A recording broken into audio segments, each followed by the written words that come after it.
रमेश नाम का एक बहुत ही गरीब लड़का अपनी बूढ़ी माँ के साथ रहता था। वह बिरयानी बेचकर अपना और अपनी बूढ़ी माँ का गुजारा जैसे तैसे करके बड़ी मुश्किल से अपना जीवन चला रहा था, क्योंकि उसके पास बिरयानी बनाने का बड़ा बर्तन नहीं था और न ही उसके पास इतने पैसे होते थे जिससे वो अधिक सामान ही खरीद सके, जिसकी वजह से उसे और उसकी माँ को काफी कठिनाइयों का सामना करना पड़ता था। एक दिन की बात है, सुबह का समय था। वह बिरयानी बेचने के लिए निकल ही रहा था कि तभी उसके घर के बाहर साहूकार आकर चिल्लाने लगता है, रमेश, ओ रमेश, कहाँ मर गया, बाहर निकल। साहूकार जी, आप बताइए कैसे आना हुआ? तुझे तो याद होगा नहीं, इसीलिए मैंने सोचा कि मैं ही जाकर तुझे याद दिला दूं कि तुझे कर्जा भी देना है। अब तू मुझे ये बता कि तू मेरा कर्जा कब देगा? साहूकार जी, मुझे सब याद है, मैं कुछ नहीं भूला हूँ, मैं जल्दी ही आपका कर्जा चुका दूंगा। ये तो मैं कब से सुने जा रहा हूँ। तुझे पता है ना, तेरा घर मेरे पास गिरवी पड़ा है। अगर तूने 1 महीने के अंदर मेरा कर्जा नहीं दिया तो मैं तेरा घर ले लूंगा। रहम मालिक, ऐसा ना कहिए, मैं जल्दी ही कोशिश करता हूँ आपका कर्जा लौटाने का। यह कहकर साहूकार चला जाता है और रमेश बेचारा चिंता में पड़ जाता है। 1 महीने के अंदर मैं साहूकार का कर्जा कहाँ से चुकाऊंगा? अगर मैंने उसका कर्जा नहीं चुकाया तो वो मेरा घर ले लेगा। नहीं, मेरे पास इस घर के अलावा कुछ भी नहीं है। ये घर मेरे पिताजी की निशानी है। मुझे कैसे भी करके साहूकार का कर्जा चुकाना होगा, पर कैसे? साहूकार के जाने के बाद रमेश भी बिरयानी बेचने चला जाता है और चौराहे पे जाकर बिरयानी बेचने लगता है। दोपहर तक वे सारी बिरयानी बेचकर खत्म कर देता है। आज भी थोड़ी बहुत ही कमाई हो पाई थी, जिसकी वजह से वो बेहद परेशान हो जाता है। दोपहर होते होते उसकी सारी बिरयानी भी खत्म हो जाती है, तो वो घर की तरफ निकल पड़ता है। पूरे रास्ते वो बस यही सोचता जा रहा था कि वो साहूकार का कर्जा कैसे चुका पाएगा। तभी रास्ते में पीपल के पेड़ के नीचे से जाते हुए अचानक से उसके ठेले के नीचे पत्थर आ जाने से उसका बैलेंस बिगड़ जाने से उसका ठेला लुढ़क जाता है और उसके ठेले पर रखे बिरयानी बनाने का मटका गिरकर टूट जाता है। अब तो ये देखकर रमेश वहीं पर बैठकर अपना सर पकड़कर रोने लगता है। हे भगवान, ये क्या हो गया? मेरी बिरयानी बनाने का मटका टूट गया। अब मैं बिरयानी किस पे बनाऊंगा? और मेरे पास इतने भी पैसे नहीं है जिससे मैं दूसरा मटका खरीद सकूं। रमेश साहूकार के कर्जे की वजह से पहले से ही दुखी था, अब तो उसका मटका भी फूट गया। मटका फूटने से वो और भी ज्यादा दुखी हो जाता है। ये सब सोचकर वो रोने लगता है। तभी उसकी नजर पेड़ के नीचे रखे मटके पर पड़ती है। मटका? ये मटका किसका हो सकता है? किसी का भी हो, मुझे उससे क्या? कम से कम अब मुझे मटका तो नहीं खरीदना पड़ेगा, और ये मटका मेरे मटके से बड़ा भी है। अब मैं इसी मटके में बिरयानी बनाकर बेचा करूंगा। फिर वो मटका वो अपने ठेले पर रखकर घर चला जाता है और जब वो घर पहुंचता है तो अपनी माँ को नीचे जमीन पर गिरा देखता है। रमेश जल्दी से अपनी माँ को सहारा देकर उठाता है और उन्हें पलंग पर लेटा देता है। वो देखता है कि उसकी माँ को बहुत तेज बुखार है। रमेश के पास जितने भी पैसे थे वे उनसे अपनी माँ की दवाई ले आता है और जो उसके पास थोड़े बहुत पैसे बचते हैं उससे वो अपनी माँ के लिए खाने के लिए कुछ ले आता है। उसके सारे पैसे दवाई और खाने में खर्च हो जाते हैं और बिरयानी बनाने के लिए उसके पास कुछ नहीं बचता। फिर वो बिना कुछ खाए ऐसे ही खाली पेट सो जाता है और फिर जैसे ही आधी रात होती है उस मटके से कुछ भूतिया आवाजें आने लगती हैं, जिसकी वजह से उसकी नींद खुल जाती है। रमेश चारों तरफ देखता है पर उसे कोई नजर नहीं आता। वो फिर से चादर ओढ़कर सो जाता है। तभी कुछ देर बाद ही उस मटके से फिर से वही भूतिया आवाजें सुनाई देने लगती हैं, मगर इस बार वो बुरी तरह डर जाता है।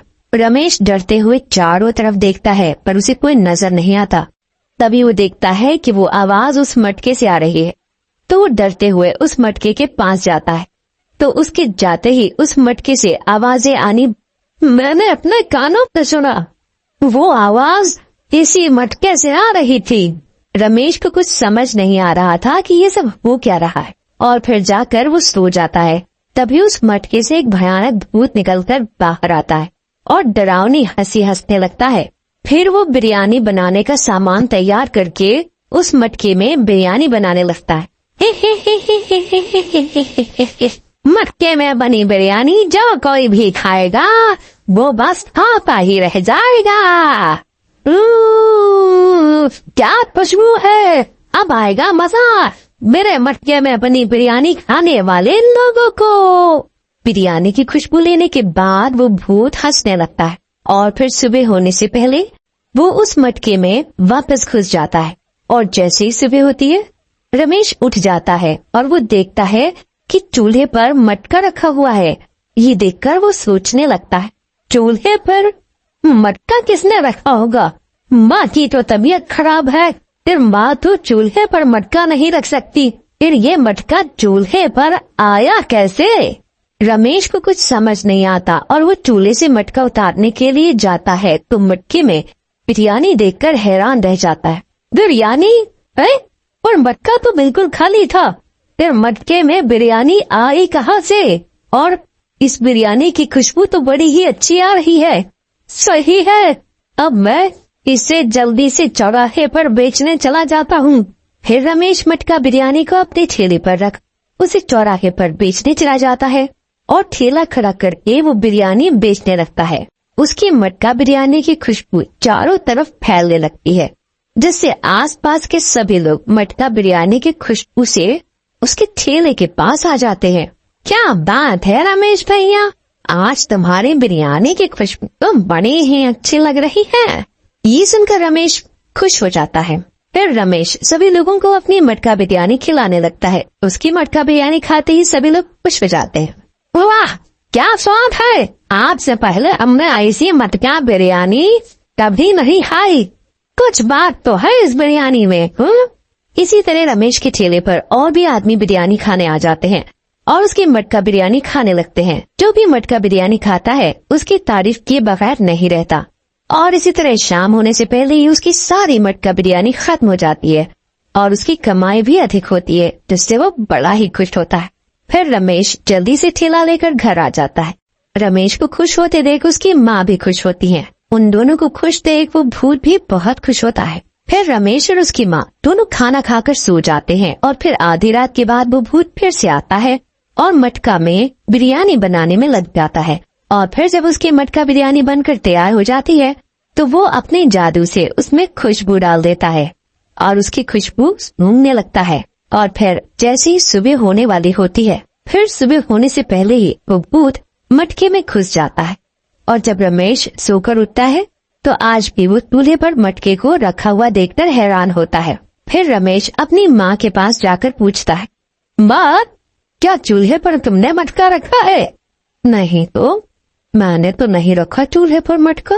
उसकी माँ भी जब मटके को चूल्हे पर रखा हुआ देखती है तो वो भी हैरान हो जाती है। फिर रमेश और उसकी माँ दोनों मटके के पास जाते हैं तो और भी ज्यादा हैरान हो जाते हैं। उसे और उसकी माँ को कुछ समझ में नहीं आता और फिर रमेश चौराहे पर जाकर ठेला खड़ा कर बिरयानी बेचने लगता है। उसकी मटका बिरयानी की खुशबू से आज पहले से भी ज्यादा लोगों की भीड़ इकट्ठा हो जाती है और उससे बिरयानी की लोग मांग करने लगते हैं। देखते ही देखते उसकी सारी बिरयानी बिक जाती है और आज उसकी पहले से भी ज्यादा कमाई होती है। फिर रमेश अपना ठेला लेकर घर चला जाता है। फिर जैसे ही रात होती है, रमेश और उसकी माँ दोनों खाना खाकर सो जाते हैं। लेकिन रमेश नहीं सोता, वो सोने का नाटक करने लगता है। तभी जैसे ही रात होती है तो वो भूत मटके से बाहर आता है और हंसने लगता है।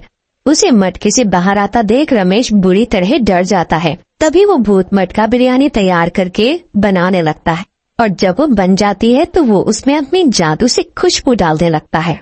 तभी वो भूत रमेश को देख लेता है। अच्छा, अब तुमने मुझे देख लिया, अब मैं यहाँ नहीं रुक सकता। वैसे भी अब मेरे जाने का समय आ गया है, मुझे जाना होगा।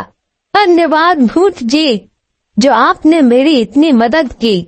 फिर एक तेज सी रोशनी आती है और वो भूत उसमें गायब हो जाता है और उस